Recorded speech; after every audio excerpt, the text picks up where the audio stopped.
इस कार्यक्रम के पुण्यार्जक हैं हनुमान प्रसाद बड़जात्या परिवार, जशपुर, रायपुर।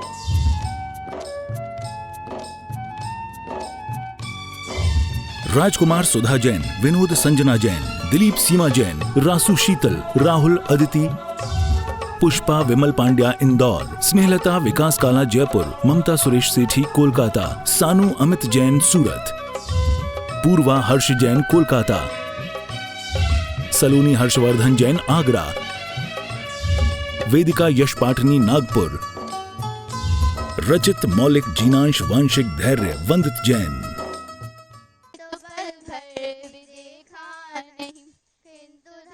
सीढ़ी के माध्यम से आप पुण्य अर्जन करें, एक एक सीढ़ी के माध्यम से, जिस पर चलकर सैकड़ों हजारों लाखों लोग सैकड़ों हजारों वर्षों तक उससे पुण्य अर्जन करते रहेंगे और जिन बिंब के दर्शन करने जाते रहेंगे। जब आने वाली पीढ़ियां जब उस तीर्थ के दर्शन करने आएगी, जब उन्हें ज्ञात होगा इन सीढ़ियों का निर्माण उनके पिताजी ने, दादाजी ने, काका जी ने, नाना जी ने, ताई जी ने, मौसी जी ने, फूफा जी ने, काकी जी ने किया, तो आप सोचिए कितने गौरव की बात होगी। इतिहास का यदि ये गौरव आप हासिल करना चाहते हैं तो आप अपनी चंचला लक्ष्मी के उपयोग से एक सीढ़ी की एक शिला जिसकी निछावर राशि 21,000 रुपए है, आप 1 शिला, 5 शिला, 11 शिला, 51 शिला, जितनी चाहे सौभाग्य अर्जित कर सकते हैं। हमारा आपसे निवेदन है, आचार्य भगवान के निमित्त से दिया हुआ दान आपके जीवन में कितना गुना पुण्य बनकर लौटेगा जिसकी आप कल्पना नहीं कर सकते हैं।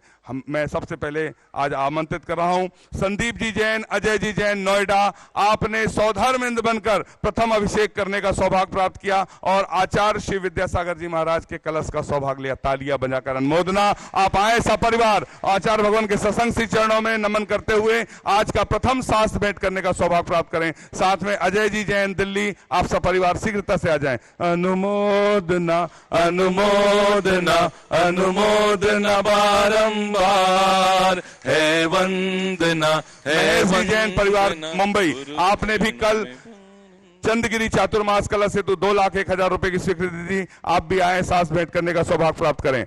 जितेंद्र जी, टीकम जी, नवीन जी, विनोद जी अहमदाबाद से पधारे हैं। आपने आचार्य भगवान के आशीर्वाद से बनने वाली सीढ़ी की एक शिला के लिए 21,000 रुपए की स्वीकृति दी है। 2 लोग आए, तालियां बजाकर अनुमोदना करना चाहिए, दान की अनुमोदना होना चाहिए। आप भी आए, साथ प्रदान करने का सौभाग्य प्राप्त करें। तालियां बजाकर अनुमोदना करते चलें। आपसे निवेदन, शीघ्रता से आते चले। हाँ, आनंद सागर जी महाराज के गृहस्थ जीवन के माता पिता बंडा से पधारे हैं। आप भी आए। पूज्य आनंद सागर जी महाराज के गृहस्थ जीवन से पधारे हैं। आप आए, आचार्य भगवान के सत्संग श्री चरणों में श्रीफल अर्पित कर आशीर्वाद प्राप्त करें। नीलेश जी जैन, हुकुमचंद जी जैन, देवास से 800 लोगों को निःशुल्क सम्मेद शिखर की यात्रा कराते हैं। आज आपने प्रतिभा स्थली के लिए 11,000 रुपए की स्वीकृति ज्ञान दान में दी है। संतोष कुमार जी, बाबूलाल जी, राहुल जी, तदांश जी, आपने श्रीफल चढ़ाने का सौभाग्य प्राप्त किया। नीचे से श्रीफल चढ़ाने का सौभाग्य प्राप्त करेंगे और हम सभी चलते हैं आचार्य भगवान की सामूहिक पूजन की ओर। बोलिए संत शिरोमणि आचार्य गुरुवर विद्यासागर जी महामुनि राज की, समस्त आचार्य संघ की। हाथ में हाथ लिए साथ चलना बाबा, हाथ में हाथ लिए साथ चलना बाबा, आस बस तुमसे है लाज रखना बाबा। जीवन का हर फैसला, जीवन का हर फैसला तुम पे छोड़ दिया। इस जग की माया नगरी से, इस जग की माया नगरी से रिश्ता तोड़ दिया। नाता जोड़ लिया गुरु से, नाता जोड़ लिया, नाता जोड़ लिया गुरु से, नाता जोड़ लिया। आचार्य श्री जी के चरणों में हम झुका रहे अपना माथा, जिनके जीवन की हर चर्या मन पड़ी स्वयं ही नवगाथा। जनागम का वह सुधा कलश जो बिखराते हैं गली गली, जिनके दर्शन को पा करके खिलती मुरझाई हृदय कली। श्री 108 आचार्य विद्यासागर मनिंद्र अत्र अवतर अवतर संभो सठ आवानंद। जय हो जय हो जय हो। अत्र तिष्ठ स्थापनम जय हो जय हो जय हो।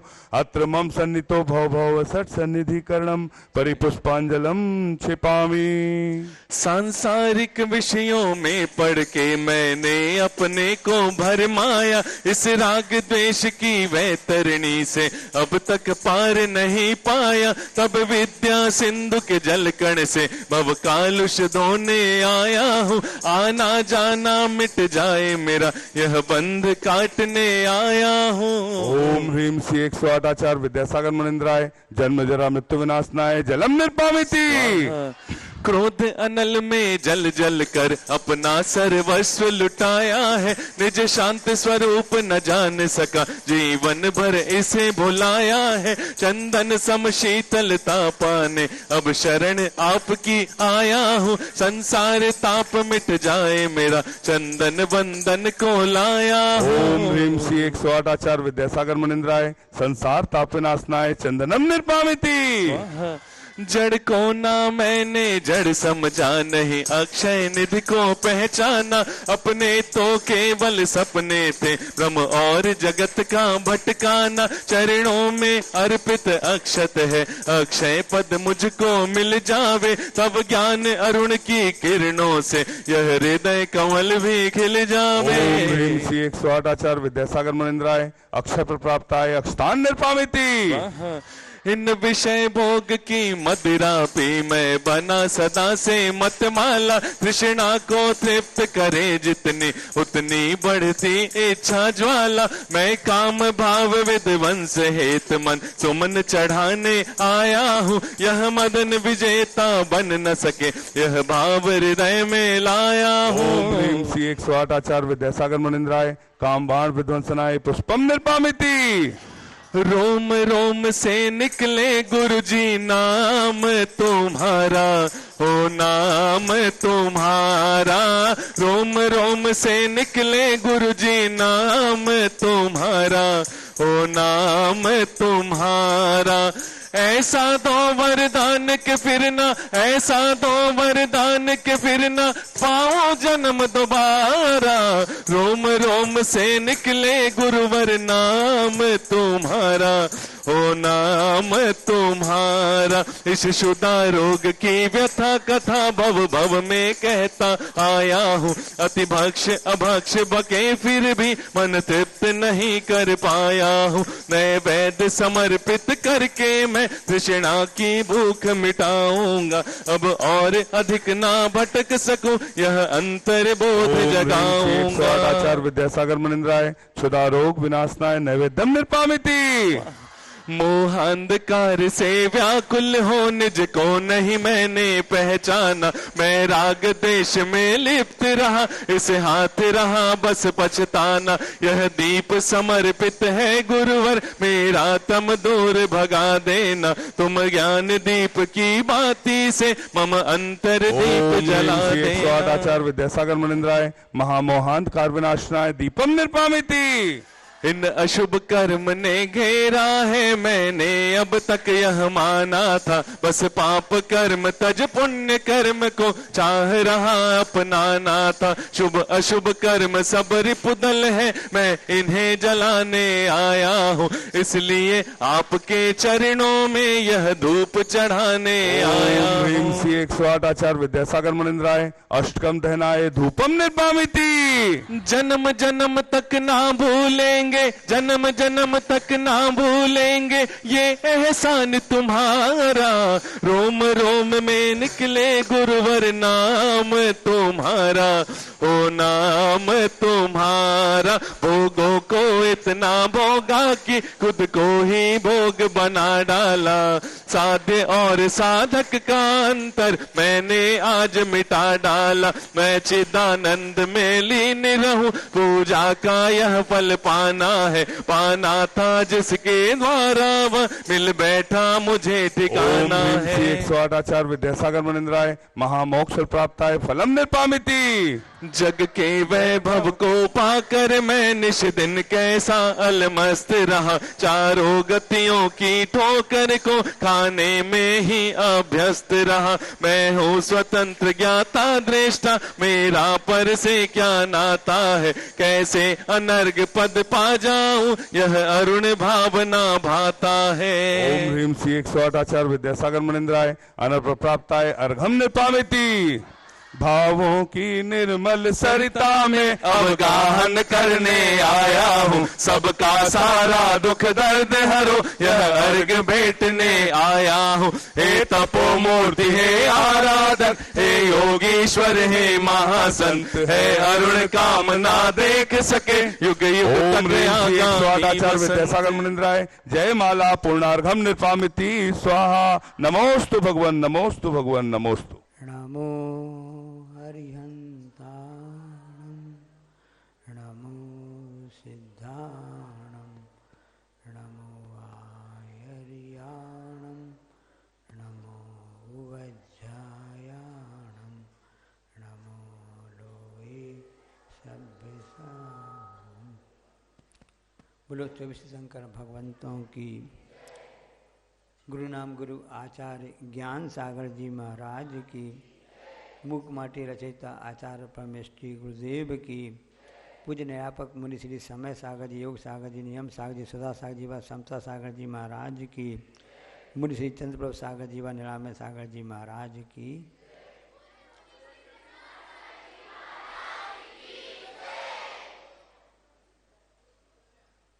सामने पर्युषण पर्व आने वाला है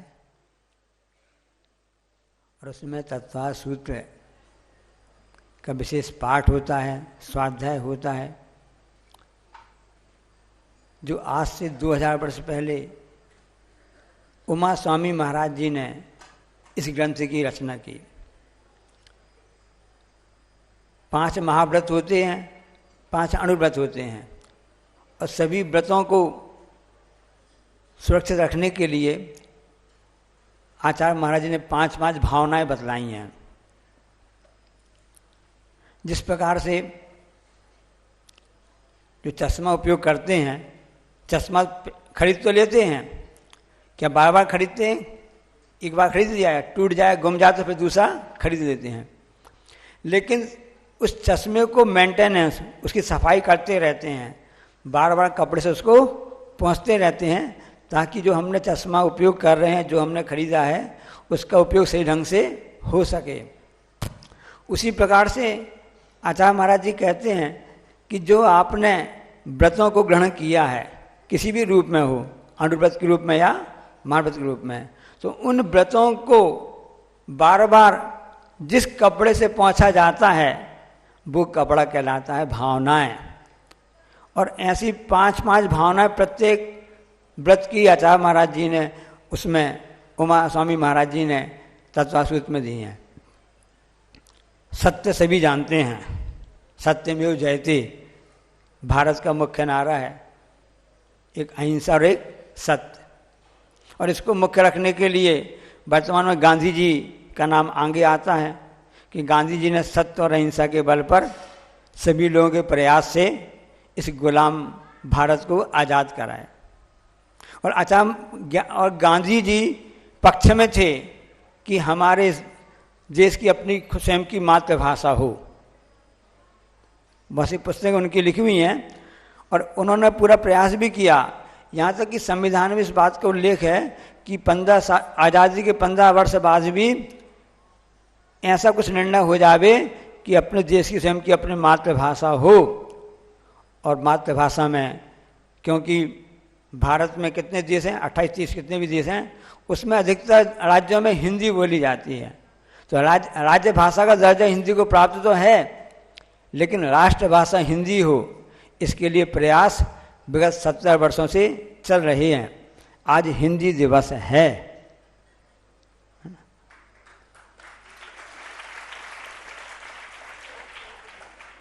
और अधिकतर भारतीयों की मातृभाषा हिंदी है। तो सत्यमेव जयते की बात आई, व्रतों की बात आई, तो सत्य एक व्रत होता है, उसकी 5 भावनाएं आचार्य महाराज जी ने उसमें बताई हैं। क्रोध, लोभ, भीरुत्व, हास्य, प्रत्याख्यान, अनुबीची, भाषणम चा पंच। कि क्रोध का त्याग करना, लोभ का त्याग करना, भीरुत्व अर्थात डर से डर जाएं, घबरा जाएं, सत्य को नहीं बोल पाएं, ये ठीक नहीं है। हास्य, हंसने का प्रत्याख्यान, त्याग करना चाहिए ताकि सत्य व्रत अपने आप में सुरक्षित रहे। क्रोध के कारण से हम सत्य को सही नहीं कह पाते हैं, तो हित मित्र प्रिय वचन बोलना ये सत्य की बात होती है। आगम में ऐसा कहा गया है। हित मित्र प्रिय क्या कहलाता है? हित मित्र प्रिय जैसा वैसे करना है। सत्य की विशेषता क्या है? जो व्यक्ति सत्य बोलता है उसको दिमाग में ध्यान नहीं रखना पड़ता है। जो व्यक्ति झूठ बोलता है ना, बहुत प्लानिंग करनी पड़ती है, बहुत विचार करना पड़ता है और ध्यान रखना पड़ता है कि हमने फलाने चंद से क्या कहा था, उनसे क्या कहा था, उनसे क्या कहा था, और कई बार भूल जाते हैं तो पकड़ में आ जाते हैं। आपने हमसे ऐसा नहीं कहा था, आपने हमसे ऐसा कहा था, क्योंकि आपने उसमें झूठ का सहारा लिया। जो व्यक्ति सत्य बोलता है उसको दिमाग में लोड नहीं रहता है, उसको सोचना नहीं पड़ता है कि हमने फलाने चंद से क्या कहा था, ढिकाने चंद से क्या कहा था। सत्य तो एक ही होता है, उसमें अनेकता वाली बात नहीं रहती है। इसलिए इस परेशानी से बचना चाहते हो, सत्य का सहारा लो। और सत्य के लिए विशेषता है कि हित में ऐसे भी सत्य मत बोलो जिससे दूसरों को पीड़ा पहुंच जावे। एक उदाहरण आता है कि राजा ने कहा सभी दरबारियों से, चित्रकारों से जो पेंटिंग आदि करते हैं कि हमारे अच्छा चित्र बना दो। क्या कहा? हमारी एक अच्छी फोटो बना दो। आजकल तो मोबाइल का ज़माना, फटाफट फोटो खिंच जाती हैं। और सेल्फी की तो बात तो कहना ही क्या है, सेकंडों में काम हो जाता है। किसके साथ फोटो आपको करवाना है, सेल्फी आपके लिए कर देगी। ध्यान रखना, सेल्फी खींचना, सेल्फी लेना तो सेकंड का काम होता है। सेकंड सेल्फी लेना तो सेकंड में काम हो जाता है। वक्त तो इमेज बनाने में लगती है। इमेज आपकी साख, आपकी कैसा समय लगता है, उसमें वक्त लगता है। आप यदि सत्य बोलते रहेंगे, सत्य का सहारा लेंगे, तो आपकी इमेज अपने आप बनती जाएगी। समय जरूर लग सकता है, इसलिए सेल्फी में विश्वास मत रखो, अपनी इमेज बनाने में विश्वास रखो। उसके सहारा, उसके सत्य के माध्यम से हो सकता है। तो राजा ने कहा कि मेरी अच्छी इमेज बना दो, मेरी अच्छी फोटो चित्र बना दो। समय लगेगा जैसा, हाँ बना दो भाई, जितना चार्ज, जितना पैसा लगेगा उतना आपको इनाम दिया जाएगा। अभी यहाँ संचालक बता रहे थे कि जो भाषा माध्यम प्रतियोगिता, उसकी पुरस्कार वितरण समारोह 2 अक्टूबर को यहीं पर होगा। तो हमारा जो भी बनाएगा चित्र, तो उसका सम्मान किया जाएगा। चित्रकार आ गए, बनाना चालू किया। अब शरीर तो शरीर है, 2 आँख होती है, 1 नाक होती है, कान होते हैं, हाथ पैर सब होते हैं। लेकिन वक्त के साथ में घटना घट जाती है, या जन्म से कुछ घटना घट जाती है कि कभी कभी विकलांग हो जाते हैं, अंग कुछ कम हो जाते हैं। तो संयोग से ऐसा हुआ कि राजा की एक आँख तो थी, आँख से दिखता नहीं था, मतलब एक फ्यूज थी, एक सही थी। तो अब एक आँख, जिसको अपन अंधा बोलते हैं, एक आँख से काना बोलते हैं। अंधा दोनों आँख से कहा जाता है, और काना के लिए एक आँख से जाता है। अब उन्होंने कहा कि हमारा चित्र बनाओ। अब चित्रकार ने सब चित्र बना दिए, निरीक्षण किया जाएगा। जो निर्णायक मंडल सब चित्रों का निश्चय करने के लिए आगे बढ़ेंगे। पहला चित्र देखा, बहुत ही सुंदर चित्र बनाया था राजा का, बहुत ही सुंदर चित्र बनाया गया था। तो राजा ने देखा बहुत ही अच्छा चित्र, बहुत बढ़िया है। लेकिन उसने चित्रकार ने क्या किया, राजा की दोनों आंखें सबूत बना दी। चित्र तो बहुत सुंदर है, लेकिन इसमें वास्तविकता नहीं है, इसमें वास्तविकता नहीं है। क्योंकि राजा किस प्रकार से है, एक आंख की कमी है, आपने इसमें दोनों आंखें बना दिए हैं। इसलिए आपका चित्त संतमान पुरस्कार तो मिल जाएगा, विजेता में आपका नंबर नहीं लगेगा, क्योंकि आपने सही तो बताया, सही के साथ में आप सही आपने सही नहीं बताया। दूसरा चित्र जब देखा गया, दूसरे आगे चित्र को बनाया गया, चित्रकार ने चित्र भी बहुत सुंदर बनाया था राजा का, जैसा राजा था वैसा ही बनाया। मतलब उसकी एक आंख सही बनाई और एक आंख, क्योंकि एक आंख से उनके लिए दिक्कत थी, विजन नहीं था, उसमें दृष्टि नहीं थी। तो राजा ने उसको भी चित्र को देखकर नायक मंडल ने कहा, आपने चित्र सत्य तो बनाया है, सही बनाया है, पर उसमें आपने सत्य को बताने के चक्कर में उसमें रूपता नहीं आ रही है, सुंदरता नहीं है। क्योंकि सत्यम शिवम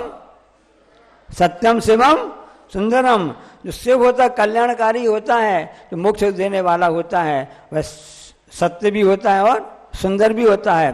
पहले चित्र में सुंदरता तो थी लेकिन सत्य नहीं था, दूसरे चित्र में सत्य तो था, सुंदरता नहीं थी।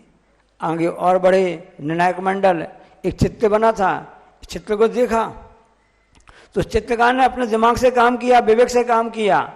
उसने राजा को बताया और राजा को कोई निशाना साधते हुए बताया, निशाना साधते बताया।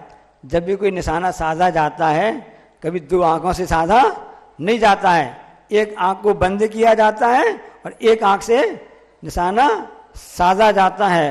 वह चित्र जब देखा गया, यह चित्र सुंदर भी था और सत्य भी था। आज हिंदी दिवस है, ये हम आप कहना चाहते हैं कि सत्य और सुंदर दोनों होना चाहिए। वर्तमान आप मोबाइल का प्रयोग तो कर रहे हो, लेकिन उसमें हिंदी ना हिंदी लिख पा रहे ढंग से, ना इंग्लिश। कौन सी भाषा लिख पा रहे आप? हिंग्लिश। क्या लिख पा रहे हो? हिंग्लिश। ना हिंदी ना इंग्लिश। तो ऐसी भाषा अपनी मातृभाषा होती है। आचार्य महाराज जी कहते हैं कि हमको जिस भाषा में स्वप्न दिखाई देते हैं, किस भाषा में अपने स्वप्न दिखाई देते हैं, हमको अपनी मातृभाषा में ही स्वप्न दिखाई देते हैं। इसलिए अपनी भाषा के प्रति गौरव होना चाहिए। भाषा के प्रति गौरव रहेगा तो अपने देश के प्रति भी गौरव रहेगा, धर्म के प्रति भी हमारा गौरव रहेगा। यही बात है। तो इसलिए सत्य सुंदर भी होता है और शिव भी होता है, कल्याणकारी होता है। अब पेड़ के लिए पेड़ के वृक्ष होता है, आपने देखा होगा बरस का पेड़, नीचे उसकी जड़ाएं बहुत मोटी मोटी होती हैं, ऊपर पतला होता जाता है, बरगद का पेड़। अब उस वृक्ष के नीचे एक दार्शनिक बैठे हुए थे, साथ में उनका शिष्य बैठा हुआ था। जैसे यहाँ पर बहुत से प्रतिवर्ष के बच्चे बैठे हुए हैं ना, और उसके पढ़ाने वाले बहुत सी शिक्षिकाएं भी बैठी हुई हैं। तो उस शिष्य ने कहा कि पेड़ बहुत भेदभाव करता है। शिष्य ने अपने गुरु से कहा, दार्शनिक से, कि गुरु जी, ये जो पेड़ जो है बहुत ही भेदभाव करता है।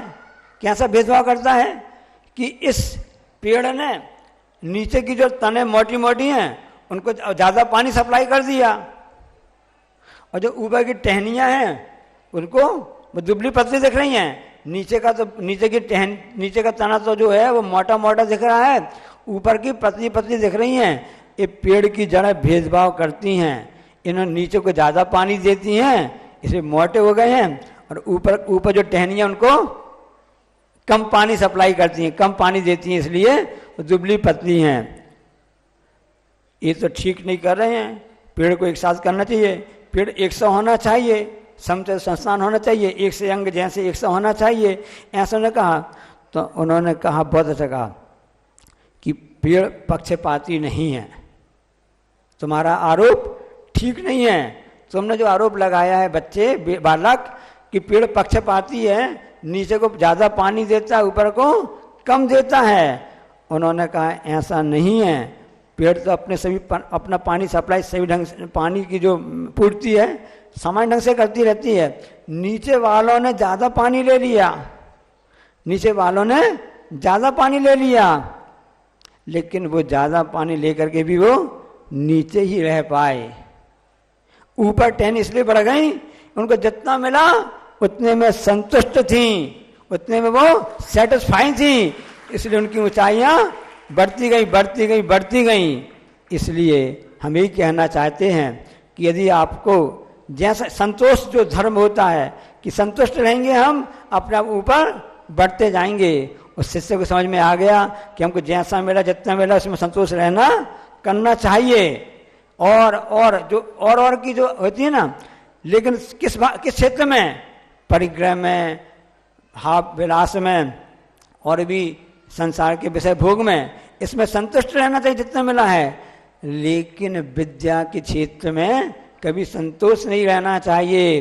राजा और विद्यार्थी जो माने संतोष, बढ़े नहीं नित नित घटे, धन विद्या का कोष।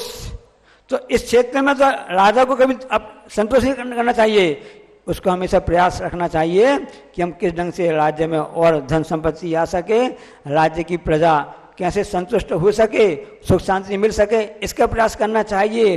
और विद्यार्थी को ज्ञान के अर्जन करने में प्रयास रहना चाहिए कि हम और अधिक ज्ञान कर सकें और भाषाओं का ज्ञान कर सकें।